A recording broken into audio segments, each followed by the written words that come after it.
Hello, everyone, and welcome to another SempreMilan bonus podcast on Substack. There's been a lot of talk about a summer revolution that's coming after Milan's shock exit in the Champions League, looking at management all the way down to players. We're going to focus on the playing squad in this episode. We're going to do keep or sell.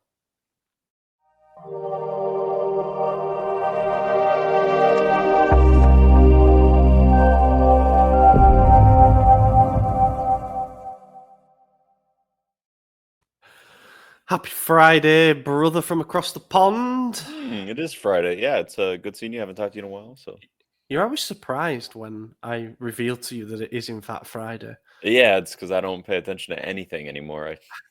I wake up and I go about my day. That's the life of a Milan fan, right? It's just Yeah, existing. We're not living. We're just existing. yeah. It's either Yeah. my -1 from the game or +2 from the game. I just with the games every 3 days. I just base it on how far away I am from the next one. Yeah, that is actually literally how my work cycle goes, to be fair. It's Yeah. either a pre-game day, a game day, or a post-game day, and Yep. all three are pretty busy. And speaking of which, we are recording on a pre-game day. We've got Torino tomorrow away from home in the league. Got dumped out of the Champions League on Tuesday night. The reaction to that elimination by Feyenoord has been completely logical and rational. As you can imagine, there hasn't been the need for the club to publish quotes from the star winger Christian Pulisic denying that he had an altercation with Conceição in the dressing room. There hasn't been rumours that Theo Hernandez is going to be sold for a cut price fee in the summer. Hasn't been rumours that Leao's going to leave the club and that Conceição will be sacked if we don't get into the top four. Hasn't been rumours that we're going to hire a sporting director because we had to sack the old one because Ibrahimovic fell out with him over Milan Futuro. Could go on and on. There is a lot of destabilizing stories out there at the moment. So we're going to add to the instability by telling a few players to fuck off. I've been looking forward to this. We've had it in the pipeline for a few weeks, but I think this is the right time to do it because everybody, I say everybody, there's still a few that are like, let's see how the season plays out. I think a few people are willing to press fast forward on this season and are already thinking about the summer and planning for what has to be like, call it a new chapter or whatever, but you get fed up of saying revolution every summer because it's a bit of a buzz phrase, but genuinely I think there has to be some wholesale changes this summer. So we're going to do keep or sell. The premise is simple. Go down the squad player by player. Would we keep them? Would we sell them? And I don't know, do you want to add in any discrepancies? Like if we say sell, then we're assuming it's sell for the right price rather than just Yeah. I mean, let's get rid of all the nitpicking. It's like if we're selling it, it's a good deal. Might not be great. It's a good deal. Everyone's content with it. If we're keeping them, it's not because we got bad offers. It's just we don't want to sell. Yeah. And of course, players who just got contract renewals are unlikely to be sold. But for the sake of this video, keep or sell for them as well. Yeah, we can say it was leverage if they, get this contract renewal. There you go. And also, if we say keep and a player's on an expiring contract, that means that we would renew them. Yeah. But there aren't so many, and I think most of them are pretty unanimous. So I've got the squad list up here, courtesy of the official Milan website. And unfortunately, we're going to go from goalkeepers first, which I know is a little bit boring, but we'll start with Mike Maignan. So he's one of those guys who, one of those guys who has a contract renewal just about done. It's probably going to be announced, I don't know, within the month, I would assume, within the next month, because this month's just about over. Sorry, I'm stalling as I pull it up as well. So this is an interesting one because I think he's really gone downhill. This is probably his worst season for us since we signed him. And I guess the caveat after I just said none of those is who's available to replace him. And I don't think there's many options, but in a perfect world, if we find the perfect guy and we could get him in at the reasonable price or whatever, I probably would consider selling Mike at this point. I know he's now the captain. I know he's not being sold, but I think he just continues to get worse in his performance. And I don't know how many years left he has at a suitable level. I don't want an Abate situation or Abbiati situation where he's just here too long.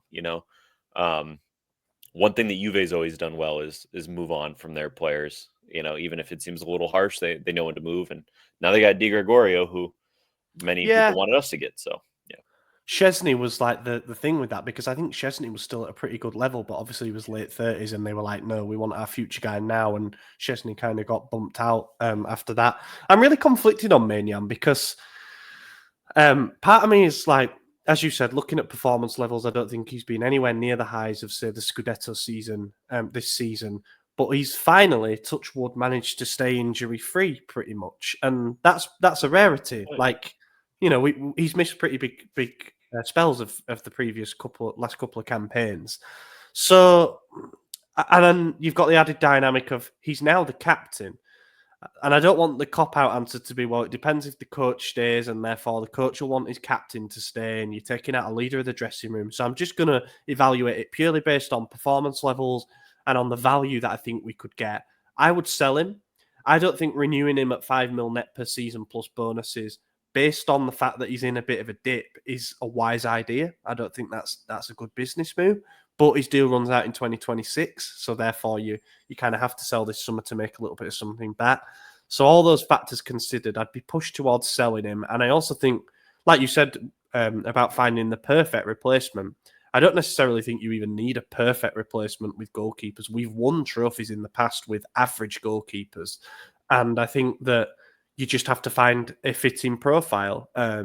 Someone that I've had in my mind for a while is Lunin, who is technically the back of Real Madrid. And we're on good terms with Real Madrid. Courtois is their starter. They can find another backup, no problem. But Lunin will want to start games when Courtois comes back. So someone like that would be good. There are domestic options like Provedel, obviously at Lazio, and yeah, some others around Europe, no doubt. But yeah, I'm going to say sell. I think we move on. I think we move on from him. Marco Sportiello.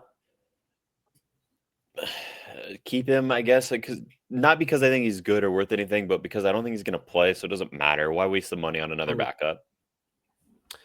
Yeah, I would keep Marco Sportiello as well, to be fair.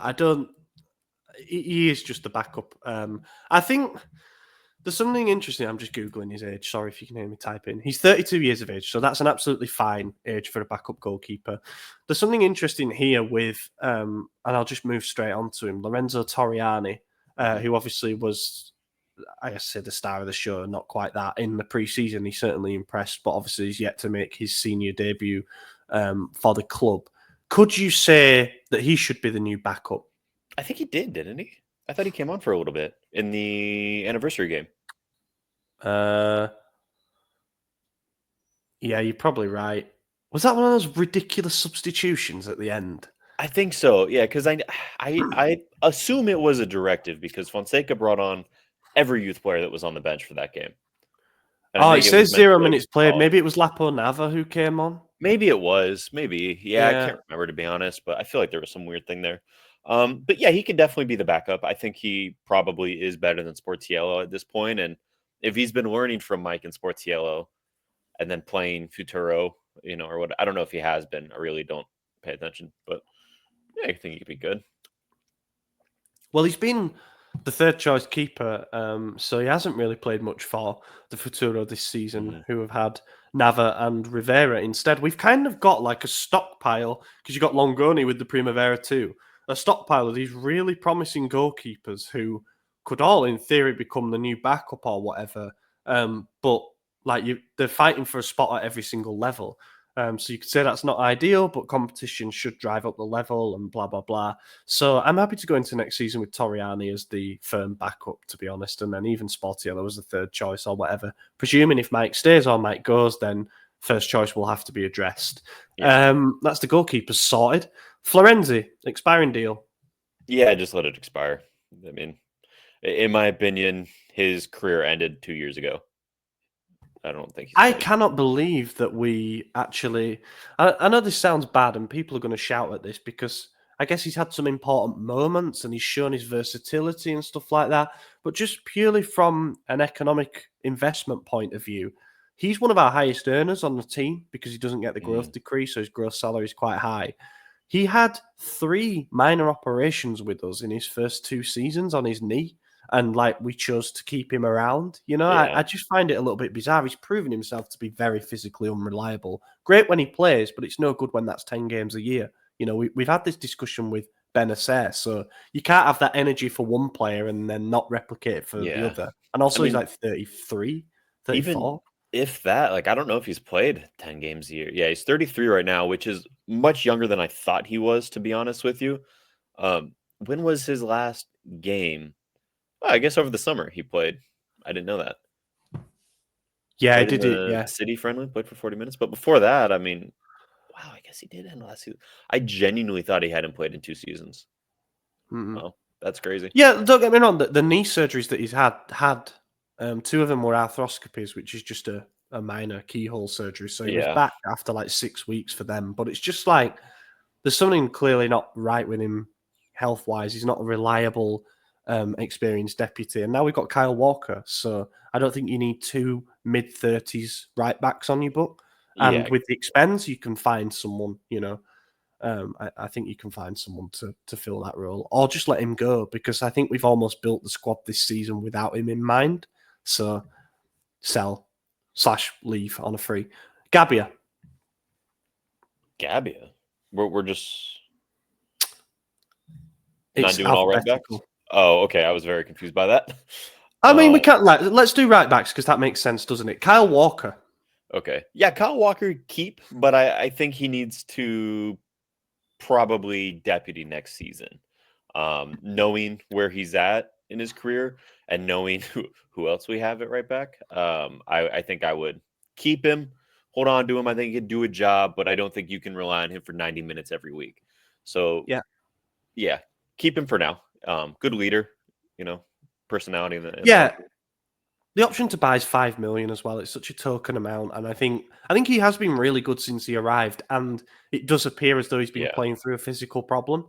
He only got 45 minutes against Verona, and Ibra confirmed after the game that was die or designed. Like whatever. that's all Yeah. he was only going to get, and now he's got a hip problem or something. I think it's an And also adductor problem, which means he's out that tomorrow. buy option is less than what another year Florenzi salary would be. So Exactly, yeah, yeah. And I know Walker earns a bit, but this is like you pay for the experience and you pay for exactly. him being a dependable, Yeah. even squad option, someone you can stick in there and he's going to do a good job. So definitely keep and use that option to buy. And be interesting to see if he might transition to centre back at some point. Positionally, you need to sort some things out, but that's what might happen with a player of Yeah. of his strength, shall we say. Emerson Royale. That's the easiest sell we'll have on this list. Never should have bought him Yeah. to begin with. The money spent was way too much, and there's other options. I think we flip him for as much as we possibly can, and then we just go into a little bit of debt on this one and get a guy like Jan Kutu from Dortmund. I think he's young; he could grow into it. Um, Another option would be Matty Cash. Yeah, I know we were linked in the past, and I know he's kind of getting older, but he's still like 27 or so, and doing Poland well for Villa. international Matty Cash. Did he switch to Poland? I thought he Yeah, was. he did. I thought he Yeah, was British. Oh yeah. wow, okay. Well, shows how much I actually pay attention to him. Or Well, it the means other a person year. I would get is someone we already had, Diogo Dallo. I think he's. Oh, I think he will want out of United when they finish 14th. So huh? I like that. That's a good shout. I think he grew into his loan spell with us, didn't he? And he mhm. can also play on the left too, so that would be pretty Which useful. We'll is come on another to the thing left back, we but fucking need. yeah, Emerson, go. Yeah, Yeah. I'm just looking here on the squad page. I can't share my screen without it fucking up. I don't think, but the Photoshop that they've done for Emerson Royale is so bad. His head is so Oh yeah, disproportionate to the body thing. they're not good. Um, But yeah, sell. Shame about the injury. I think we might actually struggle to find a buyer unless like Galatasaray come in and say we're still keen, which would be silly on their part. But yeah, he's got to go one way or another. And I think we showed in January that we are actively trying to offload him. Alex Jimenez. Mm. I know the right answer is keep, but if we let him go back to Real Madrid, I wouldn't be sad. Yeah, they've got that buyback clause, which is valid this summer and then one at a higher figure next summer. I think you're right. I think the answer is keep, but I don't think the expectation should be that he will be a starter for us next season in any Yeah. position. And also, I think if we are to keep him and really lean into him being a bit of a project player, like medium-term development type thing, then we need to nail down a position for him because he's played left back, left wing, right wing this season, even dropped into midfield a little bit. It's too much. Like, you either need to say he can play both wings, but he's a forward. We think he's a forward, or he can play both fullback positions. I just don't think it helps because it's literally all four corners of the pitch and they've got very, very different tasks for each role. My answer is keep, but it wouldn't surprise me, nor would I lose any sleep if Real Madrid just took back control of him. Yeah. I would use that buyback in like a Lunin deal or something, and they have players that I don't think they need or utilize that could be very beneficial to us. And I think it's definitely something to consider. Adegula would be nice if João Doesn't Felix. move me. So where do we get to? Yeah, Terracciano. Sell. Yeah, it's not working, is it? Look, I know people are going to make the squad list arguments, but we have to find a way to cope without having to carry players that are no good for us. He's just not at the level, unfortunately. And I would sell. I wouldn't even loan him. I don't think this is a loan out thing. I think it's like we only played. When you pay Verona 4-5 million euros for a player, when you consider some of the sales that they've had, what do you really think you're getting? Exactly. We should have seen this at the time. Like, well, he's a talent. He could grow into something. No, they're happy to let him go for a few million. Like, of course he was going to be shit. It was like when we bought Jovic for free. Yeah. He had 3 years He left actually on his contract. did something, though. He contributed a little bit. Yeah. I can see Terracciano having a decent career with Empoli. Something like that, a club like that to come in. I think they were actually linked in January, but unfortunately, it's not going to be with us. We'll move on to the left backs now. Teo Hernandez. I think that's the only one we have, right? It is the only one. Yeah, I've just realised that. Yeah. Yeah. No, I would sell him. I think we could still get 45, 50 mil for him. I think he's been in a steady decline since the Scudetto season. I'm tired of the theatrics, the diving. Maybe it's recency bias based on the Feyenoord game, but yeah, I've been feeling less high on Teo Hernandez for quite a few years now. There's always some drama surrounding him.